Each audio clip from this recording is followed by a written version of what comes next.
The blizzard was merciless. Snow fell in savage spirals across the winterwood forest, turning the narrow path to Lira Ashenvale's cottage into an impassable white void that swallowed footprints as quickly as they formed. No wolves howled. No birds sang. The expulsion had been executed with the brutal efficiency of institutional fear, the kind that destroys lives with a single vote and a sealed decree delivered at dawn. Lira did not scream. Not anymore. Her rage had burned cold years ago, back when she still believed that talent, that saving lives, would matter more than the Academy's terror of what they couldn't control. But Master Cornelius, the white-bearded chancellor who had once praised her unprecedented gift, had refused to meet her eyes as the tribunal pronounced sentence. The other students had scattered like startled deer when she walked the Hall of Magics for the last time. And the head magister had spoken the words with the same clinical detachment she might use to discuss a failed potion. Your practice of warmth transfer magic is deemed forbidden. You are hereby expelled from the Royal Academy. You will vacate the premises within the hour. Your wand and certification are forfeit. Hello friends.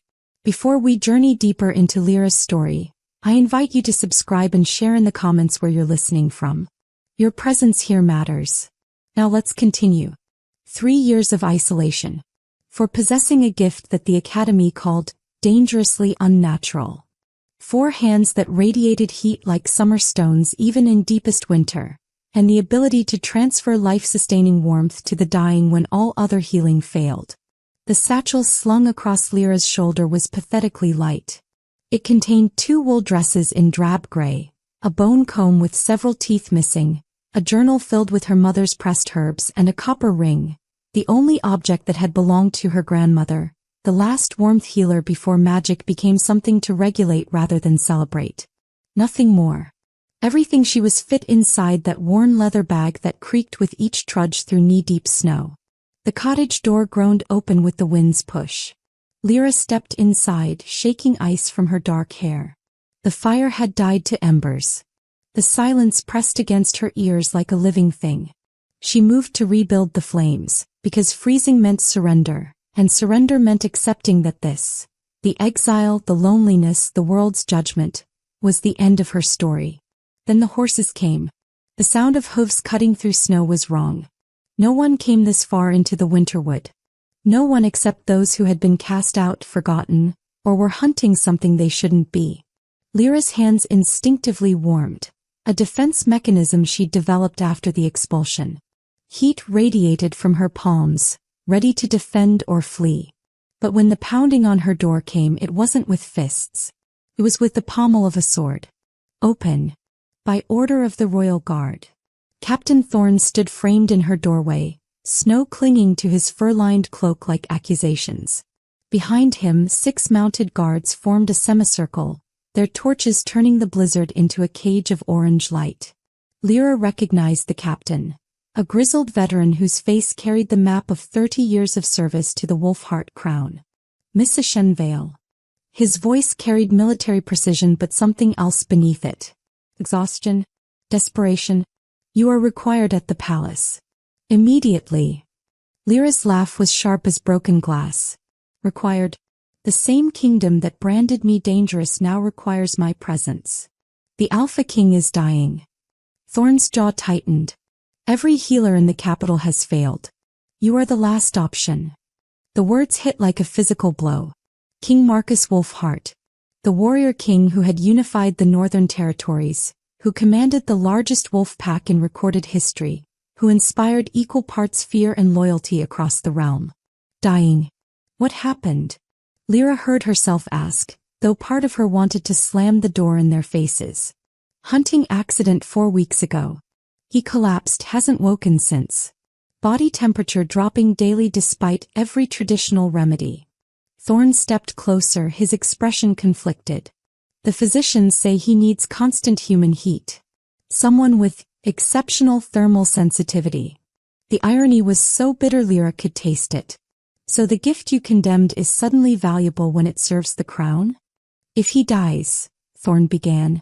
Then you'll find another healer, Lira interrupted, turning back toward her meager fire. The captain's next words stopped her cold. If he dies under your care, the council has ordered your execution. Lira spun. What? You will come.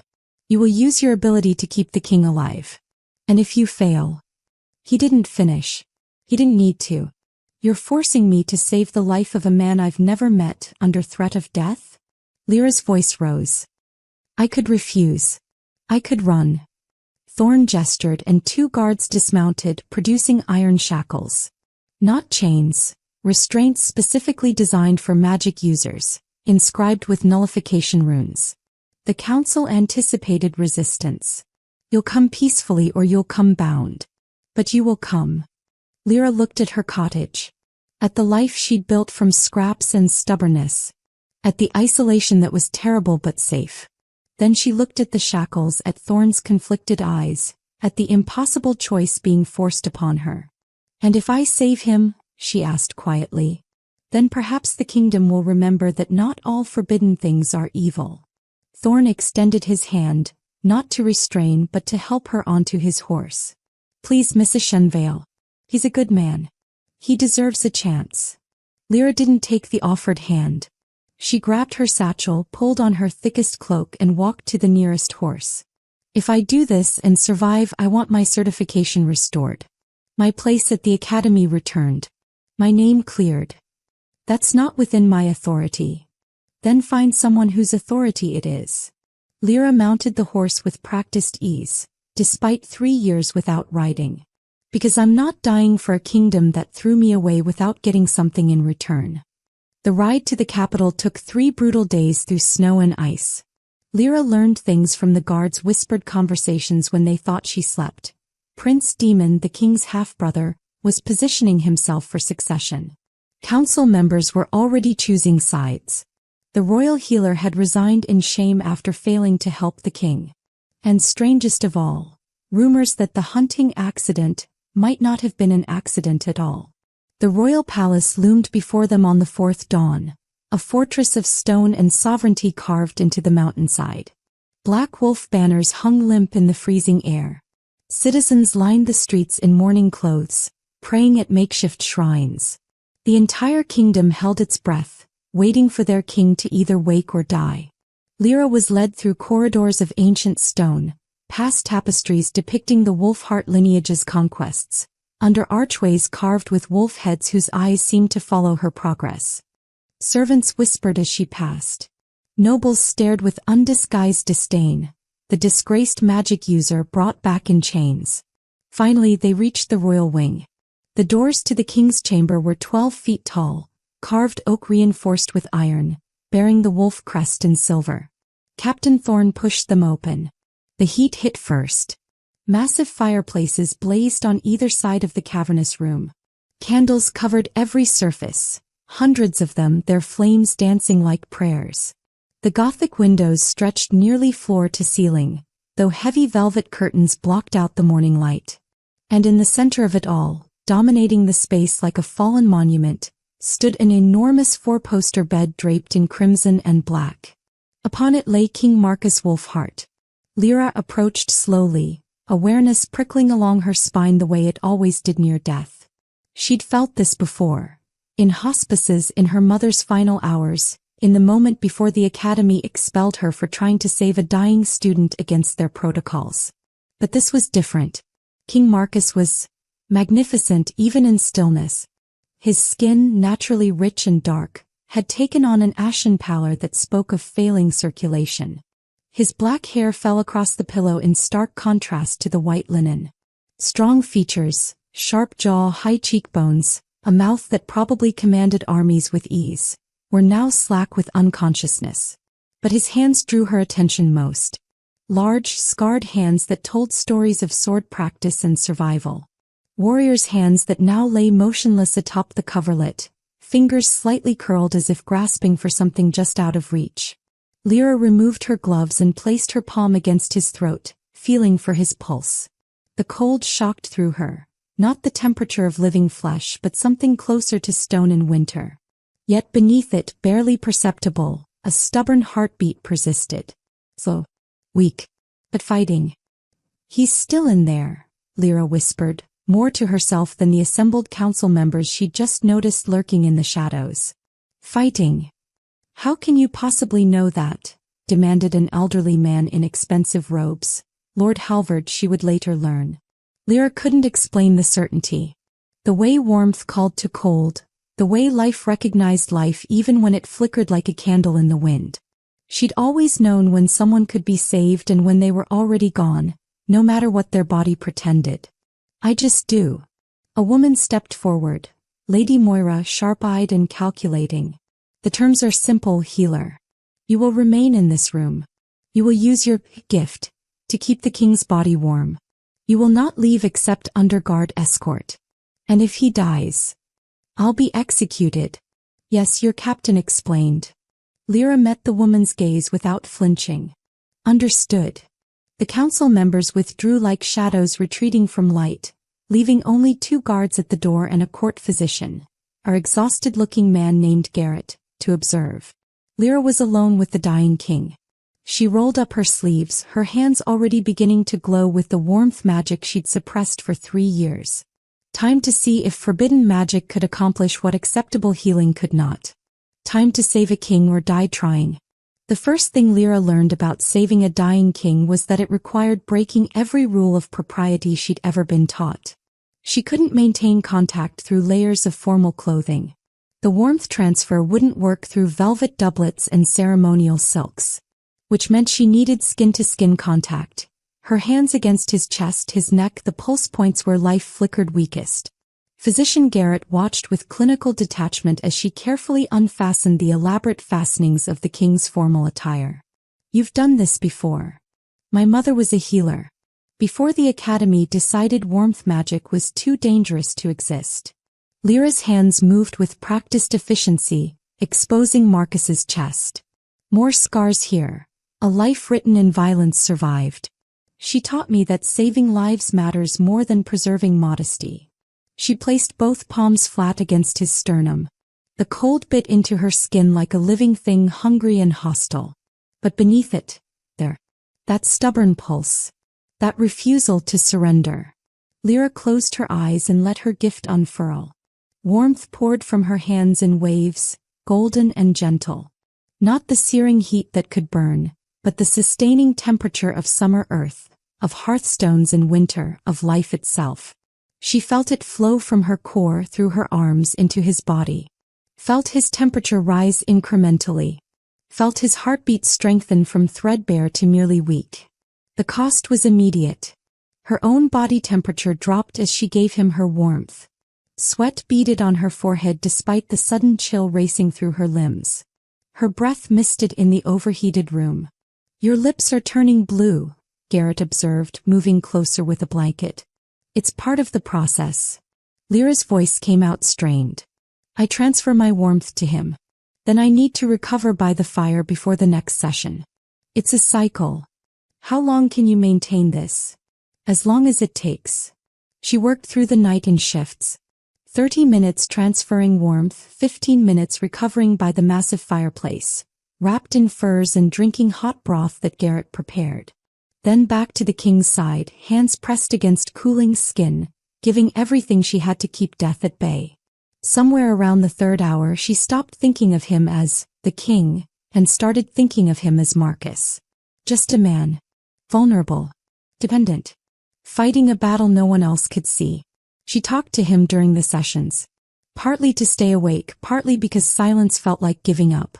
I don't know if you can hear me, she murmured, hands warm against his chest. But if you can, you're doing well. Your temperature is stabilizing. Your heart is stronger than when I started. She paused. Though I suppose telling an unconscious king that he's doing well is somewhat patronizing. His fingers twitched. Lira froze. Had she imagined it? She kept her hands perfectly still, watching his right hand. Nothing. Just her exhausted mind playing tricks. She returned to work. Dawn brought an unwelcome visitor. Lira was by the fire, recovering from her latest session, when the chamber doors opened without announcement. A man strode in with the confidence of someone who'd never been denied entry anywhere. Prince Daemon Wolfhart looked like a gilded version of his brother. Where Marcus was all dark intensity, Daemon gleamed, golden hair perfectly styled, expensive traveling clothes without a single crease, a smile that didn't reach his calculating blue eyes. Well, the disgraced academy outcast. His gaze swept over her with undisguised disdain. Reduced to warming my brother's body like a common bed warmer. Lira stood, pulling her shawl tighter. Prince Daemon, your brother is stable. Is he? Daemon moved to the bed, studying Marcus with an expression that might have been concern if not for the coldness underneath. Still unconscious, I see. Oh, helpless.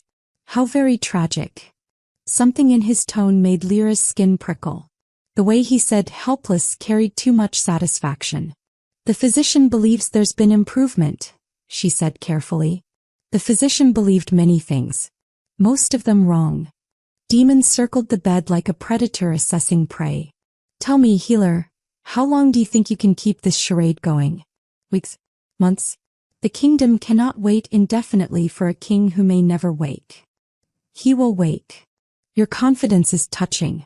Misplaced but touching. Daemon's smile sharpened. I do hope you understand the gravity of your position. Should my brother fail to recover, well, the council will need someone to blame. And you're so very convenient. Before Lira could respond, he leaned close to Marcus, his voice dropping to a whisper she barely caught. Rest well, brother. Your kingdom is in capable hands. The moment Daemon's breath touched Marcus's face, something extraordinary happened. The king's heart rate spiked. Lira felt it through their connection, a sudden surge of what could only be described as anger or fear. His fingers curled into the sheets. His breathing quickened almost imperceptibly. Daemon didn't notice. He straightened, adjusting his immaculate cuffs. Do try to keep him alive, healer. At least until the council makes their decision about succession. He paused at the door. Though between us, I'm not sure which outcome serves you better.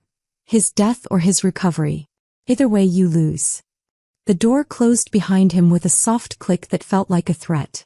Lira rushed to Marcus's side, pressing her hands against his chest. His heart was racing now, his temperature elevated not from her magic but from internal distress. You heard him, didn't you? You heard what he said. No response. Just that frantic heartbeat beneath her palms. If you can hear me, if you're aware in there. Lira leaned closer, her voice urgent. Move your left hand. Just your fingers. Anything. Nothing happened for so long she thought she'd been wrong. Then, so slight she might have missed it if she weren't watching, his left index finger twitched. Once. Deliberate. The breath left Lira's lungs in a rush. Oh gods. You're conscious. You're trapped in there, aware of everything, and you can't. His finger moved again. A clear, intentional response. Lira's mind raced through the implications. For weeks. He'd been paralyzed but aware for 4 entire weeks. Feeling everything, hearing everything, completely helpless while people discussed his death around him. While his brother whispered threats over his body. The psychological torture of that was beyond imagining. All right. Lira's voice steadied with purpose. We're going to develop a system. Left finger for yes, right finger for no. Can you do that? Left finger twitched. Are you in pain? Right finger moved. No. Can you see? Right finger. No. Can you feel my touch? A strong, unmistakable movement of his left finger. Yes. Lira felt something shift in her chest. This wasn't just about keeping him alive anymore. This was about freeing someone from a prison of their own paralyzed body. She spent the next hour asking careful questions, learning the extent of his awareness. He could hear. He could feel. He had some minimal control over small muscle movements. Fingers, facial muscles, but nothing more. He remembered the hunting trip. He suspected foul play. And most damning, he'd heard Daemon's barely concealed threats multiple times over the past weeks. I'm going to help you, Lira promised, her hands warm against his cooling skin. Not just keep you alive. I'm going to find a way to bring you back. I swear it. His fingers wrapped weakly around her hand. The strongest movement he'd managed yet. Through their skin-to-skin contact, Lira felt something she hadn't experienced before. A faint echo of emotion that wasn't hers. Relief. Gratitude. Hope. The mate bond the Academy had warned about. The dangerous connection that warmth transfer could create was beginning to form. She could feel his emotions bleeding into hers, could sense his consciousness reaching toward her through the warmth she channeled into him. She should pull away. The Academy's warnings echoed in her mind. Sustained warmth transfer creates unnatural bonds. The healer becomes dangerously attached to the patient. It clouds judgment and corrupts the healing process. But Lira didn't pull away. Instead, she settled onto the bed beside him, the position she would maintain for hours each day, lying close enough to transfer warmth efficiently, her hands on his chest, her presence the only anchor keeping him from drowning in darkness. "I don't know what Daemon's planning," she whispered. "But whatever it is, we're going to stop him. Together." Marcus's thumb moved against her palm. The gentlest pressure. Agreement. Outside the chamber, morning light crept across the palace. Servants whispered about the king's mysterious condition. Council members gathered to discuss succession. And Prince Daemon met with shadowed figures in unused corridors, making plans that would determine the fate of the kingdom. But in the royal chamber, surrounded by candlelight and the warmth of defiant magic, a healer and a trapped king formed an alliance that would change everything. By the third day, Lira and Marcus had developed a language of shadows and silence. It began simply, yes and no through finger movements. But Lira's mind, sharpened by years of academic training before her expulsion, refused to accept such limitations. During her recovery periods by the fire, she sketched out an alphabet system on parchment physician Garrett provided. Each letter assigned a number. Marcus could indicate numbers through sequential finger taps. The process was agonizingly slow. A single word could take 5 minutes. A sentence half an hour. But it worked. And what Marcus told her through those painstaking communications made Lira's blood run cold. "Spell it again," she whispered, her hands pressed against his chest during their evening session. "I need to be certain I understood." His fingers moved in careful sequence against her palm. "Piven. You were poisoned. Not an accident." Lira's voice was barely audible. The guards at the door couldn't hear, but she'd learned to be cautious. "During the hunting trip?" "Left finger. Yes." "Do you know who?" The pause stretched long enough that Lira thought he might not answer. Then his fingers spelled, "Daemon." She'd suspected, but having it confirmed sent ice through her veins despite the warmth she was channeling. "Your own brother poisoned you and left you like this?" "Yes." "Does anyone else know?" "Only." The weight of that trust settled on Lira's shoulders like a physical thing. She was the only person in the entire kingdom who knew the truth, that the king's comatose state was attempted murder, that Prince Daemon was a traitor, and that Marcus had been aware for every horrifying moment since. "Tell me what you remember," Lira said softly.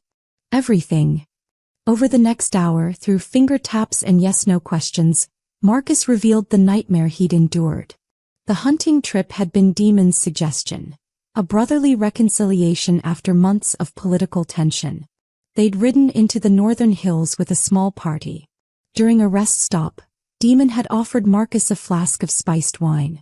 "To brotherhood," he'd toasted. Within minutes, Marcus's limbs had begun to tingle. Within an hour, he couldn't move. His horse, sensing something wrong, had bolted. Marcus fell, hit his head. But the paralysis had already set in from the poison, not the impact. He'd woken on the ground, unable to move, unable to speak, watching Daemon's face swim into view above him. "I'm sorry, brother," Daemon had whispered, checking to ensure the hunting party was out of earshot. "But you've always been in my way. Father loved you more.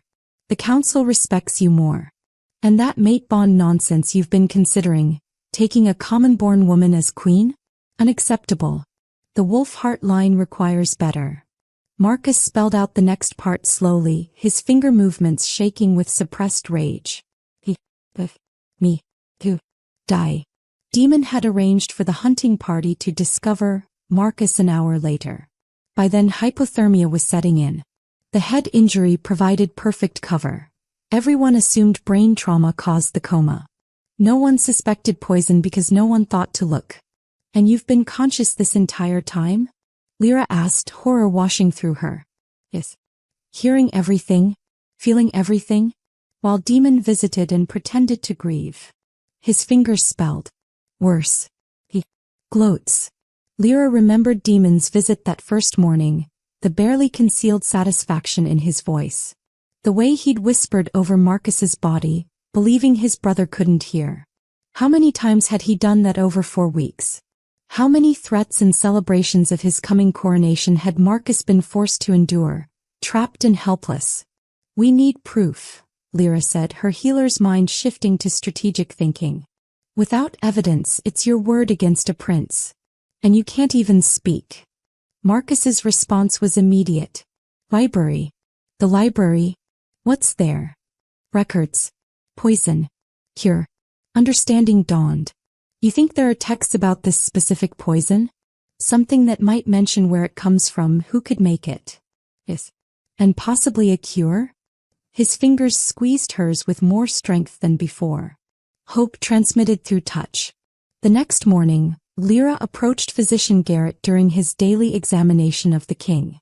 I need access to the royal library. Garrett's eyebrows rose. That's highly irregular. You're supposed to remain with the king. His temperature is stable. I can leave for a few hours if someone maintains the warmth compresses. Lira met his gaze steadily. I'm looking for medical texts. Cases similar to his condition. There might be treatments we haven't considered. It wasn't entirely a lie. Just not the complete truth. Garrett studied her for a long moment. Whatever he saw in her face made him nod. I'll escort you personally. And I'll stay with His Majesty while you research. The Royal Library was a cathedral of knowledge. 3 stories of books bound in leather and velvet, scrolls in protective cases, manuscripts from centuries past. The scent of parchment and beeswax filled the air. Morning light streamed through stained glass windows, painting everything in jewel tones. Lira started with medical texts, establishing her cover story. But once Garrett was absorbed in examining a rare anatomy manuscript, she shifted to the restricted section. Poisons and their antidotes. Forbidden magics of the blood. A compendium of paralytic agents. She pulled volume after volume, searching for anything that matched Marcus's symptoms. Most were too crude, simple paralytics that wore off in hours. Others too lethal. They killed within minutes, leaving no victim in limbo. Then, in a leather-bound journal dated 300 years prior, she found it. The case of Queen Isadora and her healer, Matthias. Lyra's hands trembled as she read. The queen had been poisoned by a rival using night whisper compound, a rare toxin derived from a plant that grew only in the deep caves of the eastern mountains. The poison induced a state called living death, complete paralysis while maintaining consciousness and basic organ function. Traditional medicine had failed. But Matthias, a warmth healer, had used sustained heat therapy to break the toxin's hold. Weeks of constant warmth transfer, pushing the poison from the queen's system through elevated body temperature. The queen had recovered fully. But there was a warning scrawled in the margin in different ink, added by a later scholar. Beware the cost of such deep healing. Matthias and Isadora became mate-bonded through the sustained contact. Their lives intertwined permanently, body, emotion, and fate. When Isadora died 20 years later, Matthias followed within the week, his heart unable to beat without hers. Such is the price of warmth magic practiced at this intensity. Lira read the passage 3 times, her heart hammering. The treatment could save Marcus. But it would bind them together forever. Not just emotionally, physically. Their lives would become entangled in ways that transcended normal human connection. If one died, the other would follow. If one suffered, the other would feel it. They would become, in essence, 2 halves of one whole. And Marcus, trapped in his paralyzed body, desperate for any escape, couldn't possibly consent to such a permanent bond while in this state. She copied the relevant passages, her hands mechanical while her mind raced. Then she found texts on night whisper compound itself. The antidote existed, a rare mixture that had to be administered before the poison fully bonded to the nervous system. After 4 weeks, it might be too late for antidotes, which left only the dangerous cure, extreme heat therapy that could either save Marcus or kill them both. Garrett appeared at her elbow. Find anything useful? Lira closed the journal carefully. Possibly. I need to discuss it with His Majesty first. The physician's expression was puzzled but accepting. You've been talking to him? In a manner of speaking. That evening, Lira told Marcus everything she'd learned. The finger-tap conversations took hours, but she needed him to understand fully. The poison was Night Whisper compound. Rare. Expensive. Very few people in the kingdom would know how to acquire it, let alone use it. Which meant Daemon had planned this carefully, probably for months. The cure existed, sustained warmth transfer at dangerous intensity. But the cost was the mate bond. Permanent. Irreversible. When she finished explaining, Lira asked the question that had been burning in her mind all day. I can't make this choice for you. You're desperate right now, trapped. How can I know if you truly consent to a permanent bond or if you're just agreeing because you're terrified? The silence stretched long. Lira felt Marcus's emotions through their growing connection. Frustration, consideration, and something deeper. Something that felt almost like longing. Finally, his fingers spelled. How? Bonded? The bond starts forming with sustained contact. We've been doing warmth transfer for 3 days now. It's already beginning. I can feel your emotions sometimes. Trust. That's not the same as wanting to be bound to me forever. His next words came slowly, carefully chosen. Not. Desperation. Lira's breath caught. What do you mean? Feel you. Your kindness. Your strength. Want this. Marcus. She didn't know what to say. How could he want a bond with someone he'd never truly met? Someone whose face he'd barely seen before the paralysis took him? His fingers found hers, wrapped around them with growing strength. Then spelled, choose you. Choose US. The mate bond pulsed between them, warm and golden, already half-formed. Lira felt his certainty, his determination, and beneath it, affection. Real affection for the woman who'd sat beside him in darkness, who'd talked to him when everyone else saw only a body, who'd fought to understand him when giving up would have been easier. We have 6 days until the council session, Lira whispered. Daemon will push for succession then. We need you awake to stop him. Yes. And we need proof of the poisoning. Evidence that will convince the council. His fingers spelled. Daemon's chambers. Antidote. You think he kept it? Why would he? Understanding struck. He's keeping it in case he needs leverage. Or in case he wants to miraculously cure you at the right political moment. Exactly. They were forming a plan. Healer and king, communicating through touch and trust, building a strategy to expose a traitor and save a kingdom. But first they had to save each other. 6 days until the council session. 6 days until Daemon would claim the throne unless Marcus could prove himself alive and aware. Lira woke still pressed against the king's side, their now familiar position maintained through the night.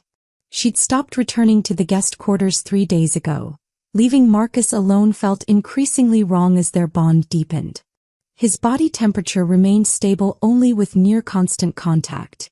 Physician Garrett arrived with the dawn, carrying his medical bag and a troubled expression. He examined Marcus with practiced efficiency, noting vitals that showed remarkable improvement from a month ago. His heart rate is stronger. Color returning. Muscle tone maintaining despite the paralysis. Garrett set down his instruments and fixed Lira with a penetrating stare. You're doing more than keeping him warm, aren't you? Lira made a split-second decision. They needed allies and Garrett had shown nothing but professional dedication. Can you keep a secret that could get us both executed? The physician's expression didn't change. I've been keeping secrets since before you were born, Miss Ashenvale. What's one more? The king is conscious. We've been communicating. Garrett's hand froze midway to his bag. That's impossible. I've tested for responsiveness dozens of times. He has very limited motor control. Finger movements only and barely perceptible. But he's aware.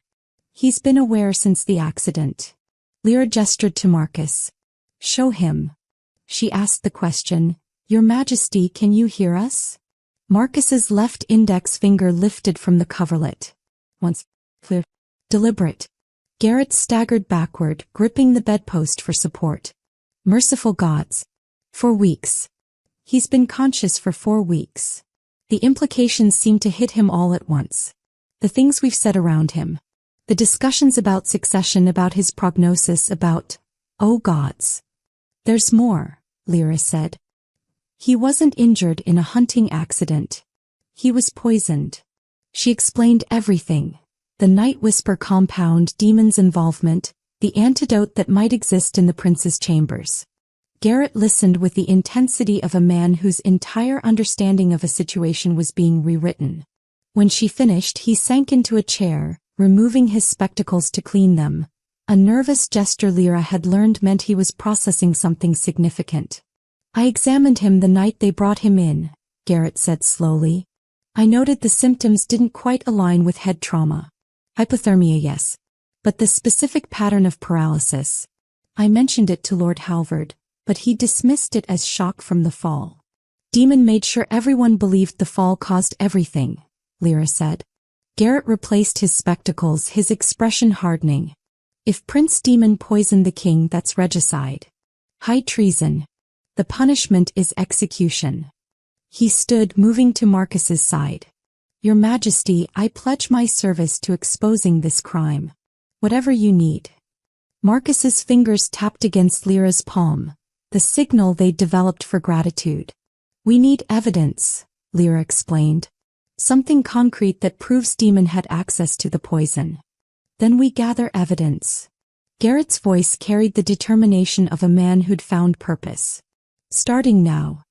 Their first unexpected ally came in the form of Lira, the young servant assigned to bring meals to the royal chamber. The girl was perhaps 19, with nervous hands and eyes that saw more than she pretended. She'd been present during several of Lira's sessions with Marcus, always quiet, always careful not to intrude. On the 4th morning she lingered after delivering breakfast. Miss. Her voice was barely a whisper. Is it true the king is getting better? Lira studied her carefully. Why do you ask? Because the Prince Daemon, he asked me the same thing yesterday. But the way he asked. Lira twisted her apron. It didn't sound like he wanted the king to recover. It sounded like he was checking to make sure he wasn't. Lira exchanged a glance with Garrett. What exactly did he say? He wanted to know if you ever left the king's side. How long the sessions lasted. Whether there were any signs of improvement. Lira stepped closer, her voice dropping further. And he offered me money to report back if anything changed. Did you take it? Lira asked without judgment. No, Mississippi. My mother always said the Wolfhart line were good kings. Prince Daemon's always been. She searched for words. Like he's wearing a mask of a person instead of being one. Marcus's fingers moved against Lira's palm. Trust her. Lira said carefully, how would you like to help us save the king's life? The girl's eyes widened. Anything. They explained what they needed, information. Lira had access to the servants' passages, those hidden corridors that ran through the palace walls like veins through a body. She could go places nobles never noticed, hear conversations meant to be private. Prince Daemon meets with 3 council members regularly, Lira reported. Lord Halvard, Lady Moira and Lord Brennan. They gather in the West Gallery after dinner. I've heard them discussing succession plans. Bribes. Garrett asked shrewdly. I think so. I saw Lord Halvard leave one meeting with a very heavy purse that he didn't arrive with. The evidence was circumstantial, but it painted a picture. Daemon was building political support, ensuring that when he moved to claim the throne, key council votes would be secured. There's something else, Lira added hesitantly. A man visits the prince late at night. Hooded, comes through the servants' entrance. I followed him once. He went to the apothecary district. Lira's pulse quickened. Did you see which shop? The one at the corner of Shadow Street. The one everyone knows sells questionable things. The poison master's shop. It had to be. Captain Thorne's loyalty was harder to secure. The guard captain requested private audience on the 5th day, his weathered face troubled. He stood at attention before Marcus's bed, clearly uncomfortable. Permission to speak freely, Your Majesty. He paused, then seemed to remember. though I suppose you can't grant it in the traditional manner. Marcus's left finger lifted. Yes. Thorn's eyes widened. You can hear me? Understand me? Another clear movement. Yes. The captain's professional composure cracked. He knelt beside the bed, voice thick with emotion. Sire, I've served the Wolfhart line for 20 years. Your father knighted me. I carried you on my shoulders when you were a boy learning to ride. If there's something wrong, if someone has done this to you. Marcus's fingers spelled against Lyra's palm. She translated. He says you've always been loyal. He trusts you. And he needs you to trust what we're about to tell you. They revealed the poisoning. Daemon's treachery. The evidence they were gathering. Thorn's hand moved to his sword hilt, knuckles white. I'll arrest him tonight. Bring him before the council in chains. No, Lira interrupted, translating Marcus's rapid finger movements. Without concrete proof, it's our word against a prince's. Daemon will claim we're fabricating stories to maintain power. We need undeniable evidence. The antidote in his chambers, Thorn said, understanding immediately. If we can prove he possesses the specific poison or its cure, kept secret while his brother suffered, then even his bought council members won't be able to ignore it, Garrett finished. Thorn stood, determination settling over his features like armor. The royal guard answers to the king, not his brother. When you're ready to move, say the word. I'll have 50 loyal men at your disposal. That evening, as Lira maintained contact with Marcus during their longest session yet, she felt the bond between them intensify. It wasn't just emotional anymore. She could sense his physical state without touching him, knew when his temperature dropped, when pain flickered through paralyzed limbs, when fatigue set in. And he seemed equally aware of her, his fingers finding hers whenever exhaustion made her hands shake. This is what the texts warned about, she whispered. The bond is taking hold. His fingers spelled. Scared? Terrified, she admitted. I've never been connected to another person like this. It's intense. Feel you do. Your fear. Your strength. What if we can't control it? What if it consumes us? His response came slowly. Or, what? This. Lira had no answer for that. The break they needed came from Lira. The servant girl appeared at midnight, breathless and pale. Miss Lira, I found something. In the prince's chambers. She'd taken an enormous risk, slipping into Daemon's rooms during the evening banquet. Behind a hidden panel in his nightstand, she'd discovered a small crystal vial containing amber liquid and a letter. Lira read the letter by candlelight, her hands trembling. Prince Daemon. As requested, the Night Whisper compound has been prepared to your specifications. Administer with food or drink. The victim will experience paralysis within 1 hour, complete immobility within 2. The state will persist indefinitely without the antidote. The cure is enclosed separately. I trust this resolves your problem with appropriate discretion. Burn this letter upon receipt. The letter was dated 2 days before Marcus's hunting trip. He didn't burn it, Garrett observed. Arrogant. He kept evidence of his crime. Because he never thought anyone would dare search his chambers, Thorn added. Or that the king would ever wake to accuse him. They had it. Concrete, undeniable proof. Marcus's fingers moved frantically against Lyra's palm. Tomorrow. Council. Dispose. Him. Tomorrow. Lyra's voice rose. Marcus, you're not strong enough. The cure isn't complete. You can't even open your eyes fully yet. His fingers were insistent. In no time. Daemon. Moving. Fast. He was right. They'd gathered the evidence, secured allies, but Daemon wouldn't wait. Every day brought him closer to the throne. Then we do the dangerous cure, Lira said, decision crystallizing. Tonight. I push the warmth magic to its limit, burn the poison from your system completely. The risk hung unspoken between them. She could burn out her own life force. He could go into cardiac arrest. Or both could die, bound together even in death. Marcus spelled. Together. Lira looked at Garrett, at Thorn, at Lira. Their small alliance of unlikely allies.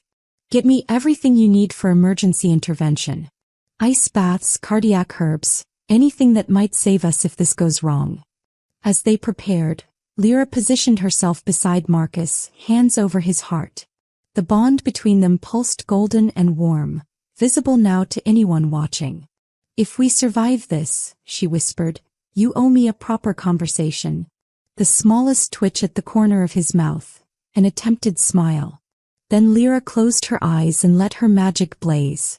The warmth magic blazed through Lira like wildfire.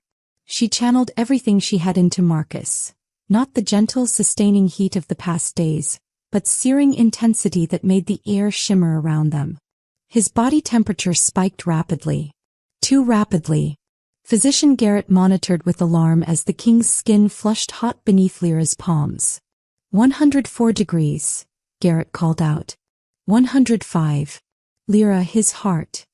"I know." Sweat poured down her face despite her own plummeting temperature.